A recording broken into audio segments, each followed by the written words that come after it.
you. Imagine a piano virtuoso sitting on this stage playing a Beethoven sonata.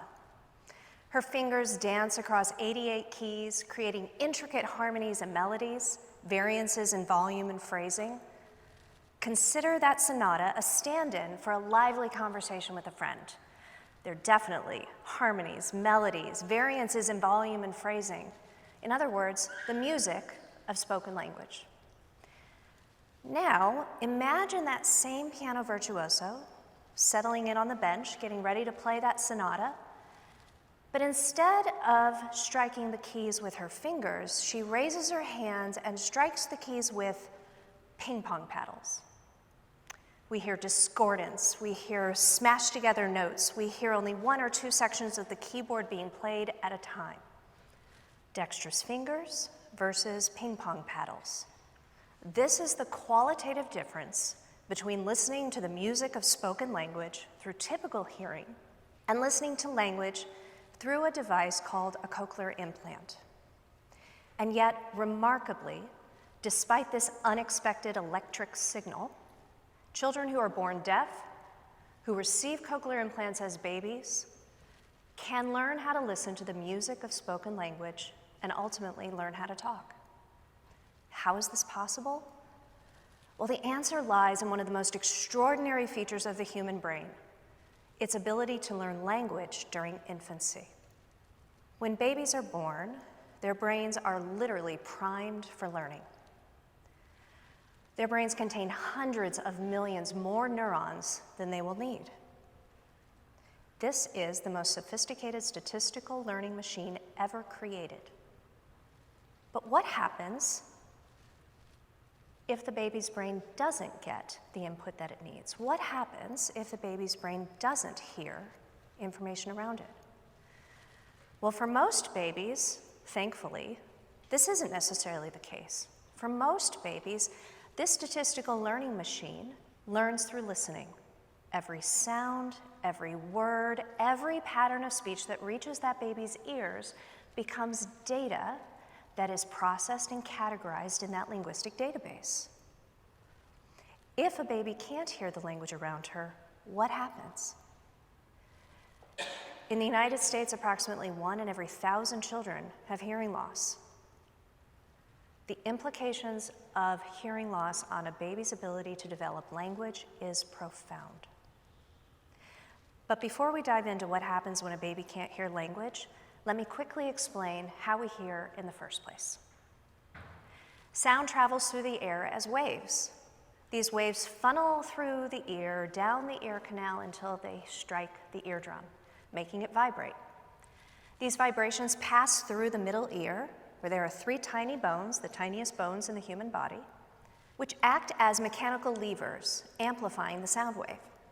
On the other end of the middle ear sits a chamber, the inner ear, where all the magic happens. Inside the inner ear sits the cochlea, a spiral-shaped, fluid-filled structure about the size of a pea. If we were to unroll that cochlea, this is what it would look like. A narrow tube with a long trampoline-like membrane stretched down the middle. Sitting on this membrane are thousands of tiny specialized cells called hair cells, although they're not actually hair at all. In the healthy human ear, we have 15 to 25,000 of these hair cells sitting on that membrane. As the sound wave enters the inner ear, a traveling wave is sent along that membrane, much like a ripple down a jump rope. Those hair cells bend as the traveling wave comes along, sending electrical signals to the brain, where they're processed as sound. It's a remarkably complex and precise system, thanks to those 25,000 hair cells. So let's go back to the question of what happens if a child can't hear the language around her. What happens if the statistical learning machine doesn't get the data it needs? Well, think about all the possible available data to a baby. If she can't get half of the information, or if what she gets is distorted, then her linguistic database will be incomplete. This is what happens with hearing loss. Some suggest that children with hearing loss be provided with a visual language input, subverting this auditory route altogether. Parents could use signed language with their children instead of spoken language. That's not an entirely unreasonable suggestion because of what we know about the brain's plasticity. For babies born into families who use fluent sign language, those babies' brain process and run statistical analyses on every visual piece of signed language, just like they would if they were listening to spoken language. Whether through the eyes or the ears, the brain is ready to build a complex linguistic database. Frankly, the brain does not care at all if the input it's getting is spoken or signed. But here's the catch. It does require that that input is fluent. Babies need to be bathed in complex and fluent language in order to extract the data that is rich, complex, that is required for building a linguistic database. For babies, the adults in their lives are the ones responsible for providing that input. And if a parent is learning a language alongside their baby, that input is likely to be simple, not complex. It's worth noting that approximately 95% of babies who have hearing loss are born into families who use fluent spoken language, not sign language. So for today, I'm going to be focusing on those children who are born into families using spoken language. So, when a child's family uses speech, and when a child has the type of hearing loss where those thousands of hair cells are damaged or missing, then how is the brain going to get the auditory linguistic information it is craving? Well, here's where that hearing device called a cochlear implant comes back in. A cochlear implant contains an electrode array that is snaked around those snail-like turns of the cochlea. In fact, this little curly Q here is that electrode array. The electrodes along the array stimulate the auditory nerve directly, bypassing all of those damaged and missing hair cells. The electrodes stimulate different parts of the cochlea, sending signals to the brain. But remember that ping pong paddle analogy? The healthy human ear contains 25,000 hair cells sending signals to the brain. The ear with a cochlear implant gets 22 electrodes sending signals to the brain. Dexterous fingers versus ping pong paddles. And yet, for many children who have severe to profound hearing loss, those 22 electrodes are enough. Again, that wild, eager, plastic brain is willing to take in information, even if it's unexpected, like electric signals. Today, we marvel at how the technology around us has changed our worlds, and the field of pediatric hearing loss is a perfect example of this. When I first started teaching children who were deaf or hard of hearing, in 1996, at Central Institute for the Deaf, I used to stomp on the floor to get the children's attention. I would tap students on the shoulder so that they would turn around and look at me so that then we could start a conversation. At the time, cochlear implants had just recently been approved for use in children. And the average age of identification of hearing loss was 3 years old. That's 3 years of missed entries into a child's linguistic database. Today, almost 30 years later, as the executive director of Central Institute for the Deaf, I can now call a child's name from across a noisy playground outside, and she'll turn and look at me and say, "Hi, Miss Heather." How? Well, it's not just because of this remarkable technology, but it's also because the average age of diagnosis of hearing loss now is 2 months old. 2 months versus 3 years. Consider that wild and eager brain of a 2-month-old versus that relatively old and inflexible brain of a 3-year-old. The implications of listening to speech early extend far beyond learning how to talk. And in fact, even though we're talking about babies here, there's a direct line from early listening and language development to later reading development. Reading is such a strange task. If you're a kindergartner, it's essentially trying to take squiggly lines that we call letters and mapping them onto the tiny sounds that she's been listening to for years.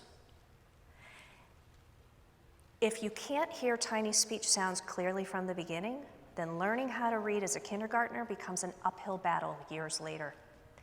And in fact, this used to mean that children who were deaf or hard of hearing hit what was called a fourth grade reading ceiling, unable to read beyond a fourth grade reading level, even as adults. Poor reading means poor employment outcomes, and unfortunately, this has been the case for many decades for deaf adults. But here's the exciting news. This fourth grade reading ceiling is being shattered. Recent research in just the last few years has shown that with early identification, early and advanced hearing technology, and intensive intervention, children who are deaf or hard of hearing can learn how to read alongside their hearing peers. This is truly a revolution in outcomes for my field of study.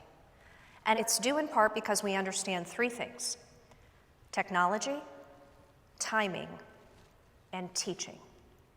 When we get these three things right, we can ensure that children who are deaf or hard of hearing can learn how to listen, talk, read, and succeed.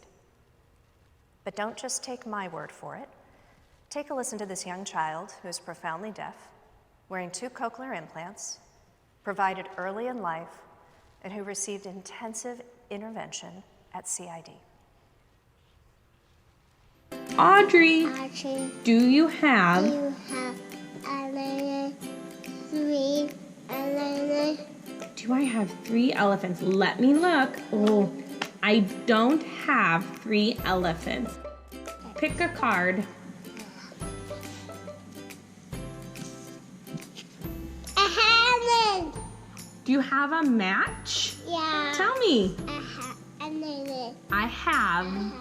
Elephant. Pick one of the cards. Ooh, what did you get? I got a shell. Elephants don't have a shell. You're right, because the elephants don't. Elephants don't have a shell. You're right, so where should we put that? Right there. Here you go, girlfriend. Ready? Elephants don't have hair, and elephants don't have shells, and elephants don't have whiskers, and elephants don't have scales, and elephants don't have a fin, and elephant does have trunks. Yeah, that's a tusk. A tusk.